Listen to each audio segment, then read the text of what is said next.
Welcome to the Agronomy and Farm Management Podcast. I'm Amanda. And I'm Elizabeth. Thanks for joining us today.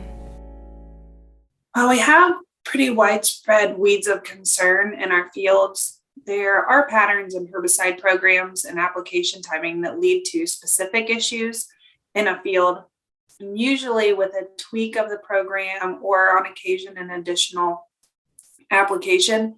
These weeds can be controlled before they become a major problem.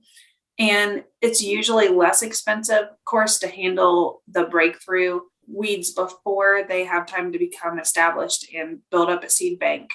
So today we're going to talk with Dr. Mark Laux about some of these specific weeds and also about general burn down practices. So Mark, could you introduce yourself to our listeners? Hi, everyone. Mark Laux, Extension Weed Scientist in the Department of Horticulture and Crop Science since 1987. Well, welcome back. We had you on just a couple of weeks ago to talk about supply issues and how to manage around that. Let's revisit that a little bit as it applies to burn down. What have you been hearing lately? It's a little bit hard to tell. I'm not hearing that much. I've had questions about glyphosate lately, so I wonder if glyphosate's starting to come in. I know that some people have paid a lot for a number of different herbicides. Glyphosate's one of them. Liberty's certainly another one. So, we've talked about that in various meetings, and we've covered it in the newsletter. I think, if you kind of go by corn and beans, corn, you have some different options you don't have in beans. Like, that combination of mesotrione and atrazine has always been just a great burn down in our plots. I mean, it pretty much annihilates everything well enough. You can put a little 2,4-D or gramoxone or something with it. You don't necessarily need glyphosate in there. And then you've got more flexibility in how you use 2,4-D and dicamba, in corn, and some things like that. And then you also have this play between 28% and atrazine and those type of things. So for example, like cereal rye, which we typically say, okay, you need glyphosate for cereal rye, although, there's data that shows that like the select clethodim products in Assure can actually kill it. It may just be really slow and you may need a really high rate. But, one of the recommendations in corn is you can use gramoxone with some atrazine in, at least 10 gallons of 28 and do a pretty good job of burning something like that off, and a lot of other stuff too, that you can't really do that in beans because you're not going to use 28 there. So I guess we're a little bit less concerned about corn. When you come back to beans, your standard has been glyphosate 2,4-D because, it just kind of covers a really broad range of weeds. It's weak on overwintered mare's tail, depending on what you're following post with. That's an issue. But, you have some other options. You can go glyphosate sharpen. I think once you start to step away from glyphosate, it's doable, but sort of more challenging. And so it also depends, are you willing to use gramoxone again? Gramoxone with 2,4-D with metribuzin, something that contains metribuzin is a very good burn down. It's always been underutilized. But then gramoxone is not necessarily cheap and not everyone wants to spray it. So one of the points that we tried to make is, spend more time scouting fields. So you have burn down fields that don't necessarily have a lot of weeds. And then you have some that have a lot and some that have dandelion and some that have this, and that can kind of drive how aggressive you get, which goes against sort of the basic premise everyone works under, which is I set my herbicide program up in the winter and I spray it on every field because I know it's good enough to take care of everything that I have, and I don't really want to deviate from that. So this is your chance to come back and mix things up a little bit. One of the other points we made was try to always have two products together in a mix. So if you decide I'm not using glyphosate or I'm taking my glyphosate rate down, right? Say I'm going to use, 10 to 15 ounces of Power Max instead of, 22 to whatever, and you're going to have 2,4-D or dicamba if it's an extend bean, right? Can I put sharpen in with that? Can I put something that has some Climuron in with it that actually has some burn down activity? So try to think of having a combination. So, in our work, anything we do with burn down, will we rely on a single burn down active? It never works. Like people think, well, 2,4-D is good or dicamba is good. And you think that is on certain weeds, but then you put it out by itself in a burn down or just with residuals and it looks like crap. It needs glyphosate with it, or it needs gramoxone, or it needs sharpen or something else with it. So just try to think about the complexity there, I think. The other thing is we have strong post systems. So not everyone is using dicamba post, even if they have an extend beam, but they have that option. You've got the 2,4-D you can use in the Enlist. Liberty, not as good as finishing off probably weeds that escaped your burn down as the other two. And then you can also save some glyphosate for that post as well. So you have some of those weeds coming to the end of their life cycle anyway, and then you have others that you can finish off with the post. I think, I think we in the news article we ran twice, we have more specific recommendations on that. And we always encourage people, if you're thinking about a specific mix and you want to run it by us, just let us know. You always have helpful information that comes through the corn newsletter when we need it. So that's a great resource for folks to look into. In addition to availability, this is more of a perennial issue, but weather patterns this time of year can make it difficult to pick and choose what field activity you're going to get done. And we know that when we have springs like what Aaron is starting to forecast this year, it can be tough to get in and get those burn down applications taken care of, and things can get out of control. What recommendations for best management practices do you have to help us manage these weather patterns that we're seeing? Yeah, I think what it was a number he floated out the other day, or I saw at another meeting, wasn't Aaron, but someone else floated out. We've lost on average 5 working days in April or something like that. One of the things we've tried to emphasize is fall applications, because typically if you do anything in the fall, I would say prior to this big increase in herbicide costs, you could do it for $5 worth of herbicide, really just a pint of 2,4-D and a pint of glyphosate is all you really need. And it creates this just really weed-free situation in the spring. And then eventually you have some small weeds coming in. So that has cycled from late 90s, kind of doing that to get control of some nasty chickweed infestations and dead nettle too. We need that to control mare's tail. To now we're back to maybe, I don't necessarily need a fall application. But when you look at these weather patterns and risk management, I think that $5 or $6 worth of herbicide or whatever in the fall goes a long way towards just creating this immense flexibility in the spring with weed management. You almost in those fields, you just have time to do whatever you want. And in some of those fields, really, if you didn't get on before planting, given that we have the Enlist system and the Extend system, you could cover those after planting probably relatively easily. So, we've tried to encourage people to think about fall applications from risk management. And, think about fall applications. I think anyone who's ever done a fall application, I've never heard I didn't like what that did. What I've heard is I ran out of weather in the fall to get that done, or I just kind of decided, I wasn't going to do it. And it's, you have to dedicate some resources to that. And look at this weather pattern we're in this month, for example. One of the other things we say about burn down is try not to do it when you have night temperatures that are like freezing, or down below 40. And that's really difficult to accomplish even in a decent April sometimes. And so I think that gets ignored, and burn downs work pretty well. But there's a difference between I'm hitting a few nights of frost and then I'm popping up into the 60s and some sun, versus what we have now, which is kind of this crap, cloudy, cold grapple. There's a new word, right? Grapple, or whatever, that ice pellets. So, that's a little bit harder to give advice on. Again, I think, if you're in a nasty burn down situation, it's just going to get bigger and woollier.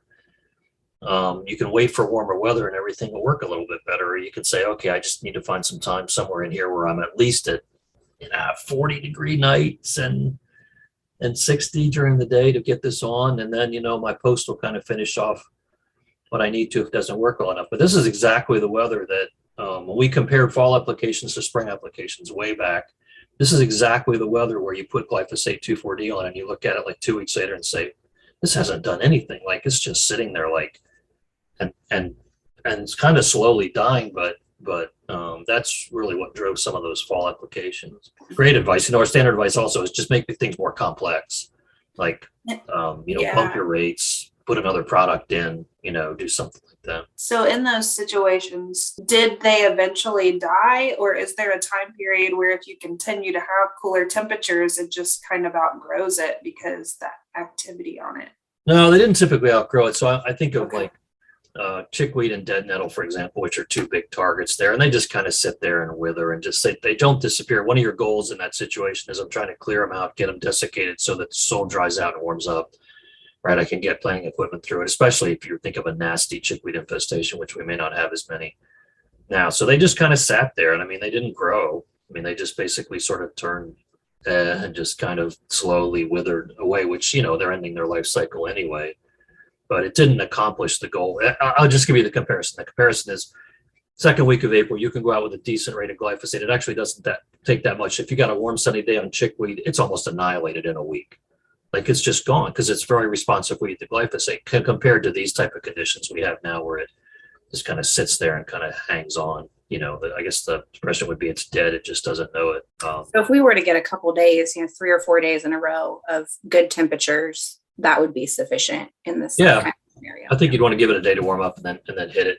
It's hard to tell people. They have big acreages. It's, one of the challenges here is it's hard to tell people, okay, it's cold, but I can get across a field. It's hard to tell them, well, don't, because they run, it's exactly what, was the nature of your question, which was I run out of time. Like, how do I prioritize things here? Because when it's time to plant, I'm going to go full bore on planting. Right.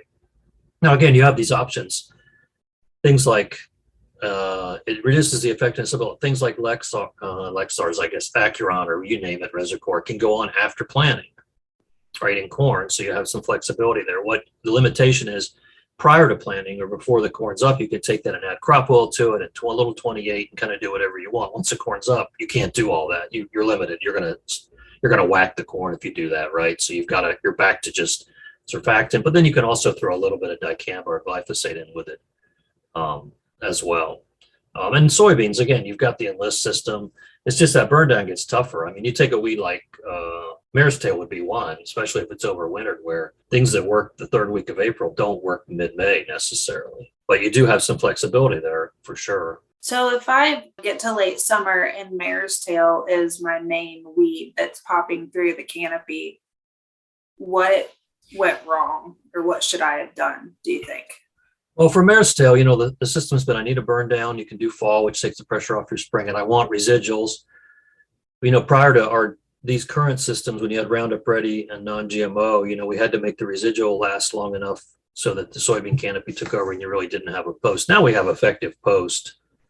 You still want residual out there to build the right window for the post. It's interesting, mare's tail and soybeans. Soybeans will shade out mare's tail as the soybean canopy closes. It will shade out the ones that are just starting to emerge or have just emerged. But once they have legs and they've got a little bit of stem elongation, they will come through. So when you see those come through that late, they actually got to start back somewhere in soybean canopy. But I think we see a lot less mare's tail. Our surveys show this, especially the county educator survey, that we have less mare's tail than we have had based on the effectiveness of those post programs. So, and mare's tail is a tough weed. Nothing actually necessarily went wrong, but one of the things is where your post is being applied relative to soybean canopy. And you've probably heard guys say this too. I've heard guys, when you talk about weed size, well, spraying with the right size, and guys say, I spray right before the soybeans canopy because of what we just talked about, right? Well, your giant ragweed might be 3 feet tall then, right? So that's kind of an issue. It's a little bit hard to argue with it if everything was the right size because they're popping in with a post right before the soybeans canopy, and that's ideal. But you still have to focus on, if I have water hemp, for example, I'm going to have to hit it when it's 4 to 5 inches taller. I really should. And giant ragweed, actually, our post products are good enough. No one's spraying that when it's 4 to 5 inches tall. My joke is it comes out of the ground bigger than 4 to 5 inches tall, right? So it's being sprayed when it's 10 to 12 because it's growing twice as fast as everything else is. That's just the nature of giant ragweed. So that's kind of the issue that happens with those really late ones, I think. And those really late ones, a few of those, you can live with those. We emphasize, water hemp is more of a concern for us than mare's tail in that situation. They also produce fewer seeds. So the ones that pop through a canopy in July, end of July, aren't going to produce 200,000 seeds, not like the ones that go more full season. You touched a little bit on water hemp. Could you go into a little bit more detail about, how we can manage that better? Yeah. So of course the challenge with water hemp is it's has several types of resistance, almost all of it's glyphosate and ALS resistant. So that takes out classic pursuit, all those type of products. And there's sort of an unknown percentage. It's somewhere, depending on the area and the selection pressure you placed on it, like 25 to 70% of the populations in an area can be resistant to PPOs, Site 14, Flexstar Cobra, Fowler, and Authority. We're not, because of our post systems, we're not using as much Flexstar and Cobra in our post soybeans as we did at one time. that PPO resistance does reduce the longevity of control you get from Valor, flumioxazin, and sulfentrazone in your pre's, which is one of the reasons you have a diverse pre with some other active ingredients in there. And then it's developing other types, which we can kind of come back to. In corn, you've got some really strong pre's. I mean, you can scout corn when it's like 15 inches tall, just get a handle on it, come back with a post if you need to for that water hemp that's coming in. Our attitude on corn always is once you see it at about 18 inches tall, 18 to 20, and it looks good, you really should be home free, except for burr cucumber, which is the worst weed known to man, I think. So, you're not worried about it, but you want to scout. But you have if you don't have resistance that it's developed to these products, you've got some 3-way mixes in corn pre-mixes that are really good. Soybeans, it's not a burn down weed typically. And you want to have a diverse residual, but you sort of have to think about allotting your resources. So, your components for water hemp are your residual, and then a first post, depending on how well your residual worked. And then if you have to, a second post. But the modification, you all know this because everybody talks about it now, is adding like a Site 15 herbicide to the post, either metolachlor or pyroxasulfone. So you don't have to come back with another post application. So you can kind of think about where am I allotting my dollars. And if you have low water hemp populations and your pre's have been working really well, you could say, okay, I'll go a little bit higher dollar on my pre. So instead of just like a Valor XLT, for example, I'm going to go with a Fierce XLT, which has a pyroxasulfone component in addition to the flumioxazin, right? Or I'm going to take my Darty, whatever, and add metribuzin to it. So to beef it up a little bit. And then the idea is, okay, that'll work well enough. That'll push my post out late enough. I just need one post. We have some resistance that's been identified to dicamba and 2,4-D in water hemp, but we haven't identified much. I think we got a hint of some in 2,4-D in some populations, but they should still work, and glufosinate should still work post. We are putting tremendous pressure on those herbicides, so I expect them to break anytime. I mean, we will start to have some issues with them, certainly. So that's one philosophy. The other one is, I'll go a little bit. I won't invest quite as much in my pre. For example, I won't use a Site 15 there because I want to use it post. You might do a product that has like a Valor and metribuzin in it or something like that. Come back with your post and then put the Site 15 in. Pyroxasulfone in that application, Zidua, but it's in other products, is the most effective, followed by metolachlor, and then the cetachlor, the warrant, drops off. And then there's a question about when to do that. So one of the comments I get from people, you've heard this too, which is I went out to spray my post, or my pre worked so well, I went out and sprayed, and I didn't really know when, it wasn't up yet, so I didn't spray, or, I went ahead and sprayed anyway. And what do I do in that situation? And certainly you can go, okay, well, I've got a few up. I'm going to pull the trigger based on the fact that it's second week of June and I have this workload I need to get through. And I'm going to go ahead and put the Site 15 with it, right? Because I'm early enough. Soybeans are still 2 weeks from canopy. One of our issues here that doesn't get talked about much is we like to plant as early as we can, and it still takes soybeans, I swear, till the end of June to canopy in a no-till situation. So that's like 10 weeks of weed control. That the expectations we have for weed control programs are huge. I think it's amazing they work as well as they do. So you can kind of look at where you are in that. And then also if you have, enlist, or you have soybean growth stage restrictions, if anyone pays attention to those, where enlist is through R1 and then Liberty's somewhere in there too. So you have that option. Now the downside is we've identified some populations here that are not responding well to Site 15 herbicides in our screening, right? And there's resistance to these. I put out that Take Action webinar that Pat Tranel did at Illinois that everybody should watch. It was this winter. It's on their website. I've tagged it several times in my newsletter articles on that. Metabolic resistance is a really accessible, just really good. He just really lays it out in a very practical, what it all means, from probably one of the smartest weed scientists in the universe, really. So works really well. So everybody should take a look at that and kind of what they're looking for in metabolic resistance in metolachlor and mesotron and atrazine.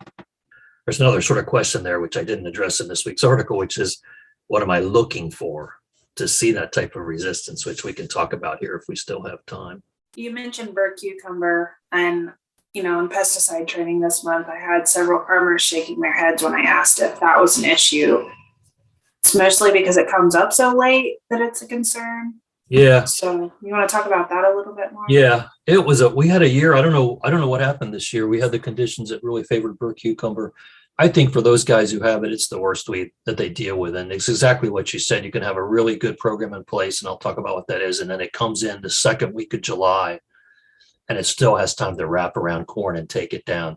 And this will tag me as an old guy, but that's okay. Like my first year here, I was in a river bottom field down in Gallipolis, and these guys had burr cucumber, and they said the only way we get it is with a high boy and buckthrow when the corn's 48 inches tall. And that's dropping an application in there for those small ones. Now, we did some research on it. I had a grad student did research a couple of years, and your pre-products that work on it in corn are the best ones are the isoxaflutol, which is in Balance and Corvus, and then mesotrione.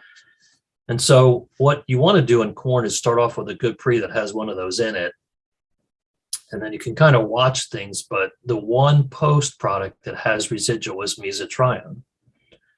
And so the work that we did was to say, okay, if we had a couple of different post timings. If I started off with, like a balanced product versus just a atrazine premix, and then came back with a couple of different timings of mesotrione with glyphosate, how long did that last, and could I make that work? And it helped. It did. And the longer you can push the post mesotrione out. So if your pre works well enough that you can push the post mesotrione out, it can go up to 30-inch corn or V8, I think. The later you can push that out with a little bit of glyphosate probably, and get that residual pushed out, the better chance you have it's going to help you out in July when that flush comes, or even late June into July when that next flush of our cucumber comes. So if you did the pre and come back with that, like an 18 to 20-inch corn, when it's still easy to get in, you can do broadcast then, right? You're not worried about trying to get it down below the corn. You can do that, but it doesn't work quite as well. It gives you some help. I think the key is, going back to what those guys told me when I first started here, was you can put glyphosate in Roundup Ready corn up to 48 inches with drops. You can put Impact and I think Armazon on bigger corn than that with drops. The key is that's not going to take out those ones that are already wrapping around the corn. That means that you had a decent program in place to begin with, and then you're coming back with a high boy and drops to try to pick up those new ones that are relatively small. So their philosophy was right. I don't know what their lead in to that Bucktra was. And of course they didn't have glyphosate. That was the 87. We didn't have Roundup Ready corn, but Bucktra was what they used in that situation. So you're sort of thinking about a more complex program. If you're lucky, the glyphosate mesotrione will hold it, try to get it out into that 20 to 30-inch corn range and see if that'll hold it a little bit better. And these recommendations are in the back of the weed control guide in that problem weed section. We go through these. Yeah, it's a tough weed. It's an impressive weed. Yeah, it was one this year. I remember doing some late season scouting and wondering where it all came from. It's not something you see in as many fields as we saw this fall. Right. It's a large seed. It shouldn't survive very well. It shouldn't have good longevity. But yeah, nasty. So to wrap up, we want to give you the opportunity to really drive home the importance of residuals. So we'll give you a few minutes to do that. Okay. I'll try not to have my blood pressure go up, given how many times I've talked about this, right? And actually in this state, I have to pat everybody on the back a little bit. Like when the nationwide use of residuals in beans dropped to like 25%, we never dropped below 40% in that state. And I'd like to take credit for that, but it probably goes to people being smart enough to realize they shouldn't do that. And then that popped back up to, I don't know where we are, 80 or 90%. And we have some holdouts. This is a year when everything costs a lot. So, it's one of those times where people say, well, what can I leave out? And if you come back to the tough weeds, I don't know how you manage water hemp, giant ragweed, mare's tail, even common ragweed, if you have it in those areas that have it effectively, along with the other weeds, like lamb's quarters is no fun to control post. I don't know how you do it. And you find out the weaknesses if your post pretty well, like Liberty, for example, glufosinate. I mean, that's always worked well in the right system, but if you mess with that system and take the residual out, it looks like it's hard to manage. Glufosinate's rotten on red root pigweed and lamb's quarter, tough on grasses.